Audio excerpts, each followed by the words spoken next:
Alors, j'écoutais tout à l'heure un discours sur la radio, la fréquence juive, qui était assez puissant, sur RCJ, c'était le samedi vers 8 heures du matin, je ne me souviens plus qui en parlait, enfin bref.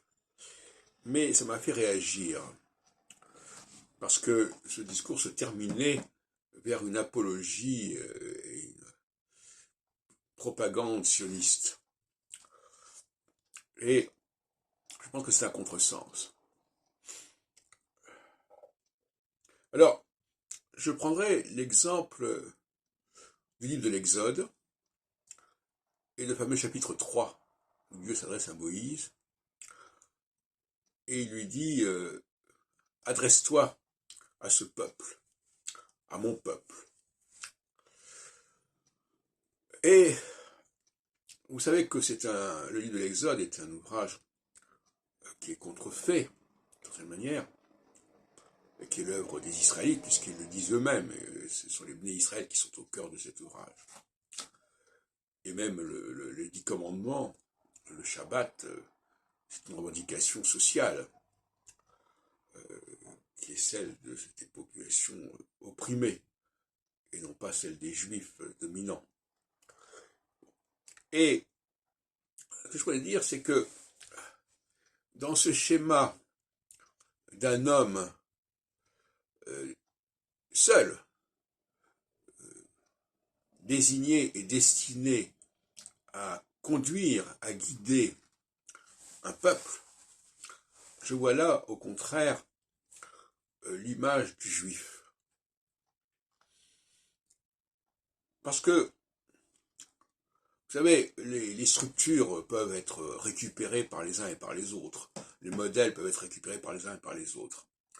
C'est pas parce que tel modèle est récupéré de manière un peu douteuse qu'il n'est pas valable. Bon, je n'irai pas plus loin sur ce sujet.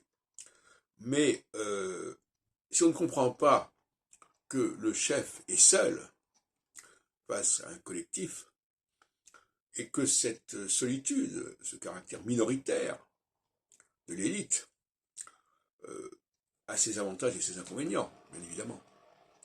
Alors, que le guide soit opprimé, d'une certaine manière,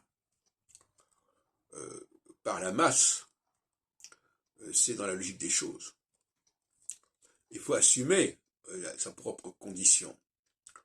Si on est un chef, il faut assumer cette condition de chef. Il faut en accepter les tenants et les aboutissants, les aléas, les avantages et les inconvénients.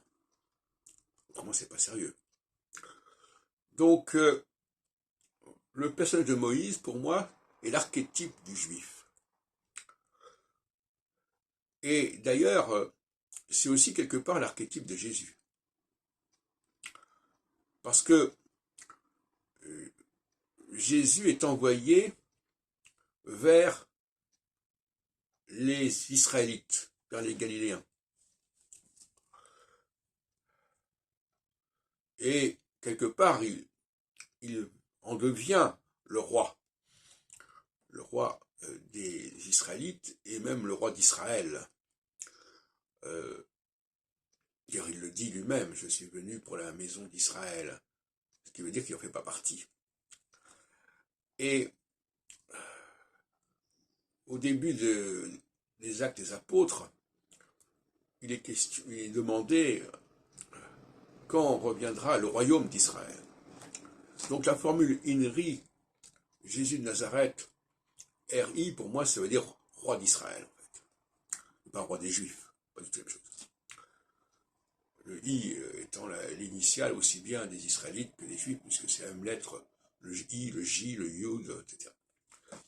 Donc,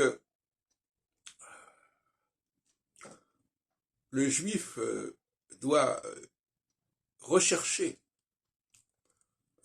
cette singularité du chef, en s'immergeant dans un monde non juif, avec tout ce que ça peut représenter comme problème, bien évidemment.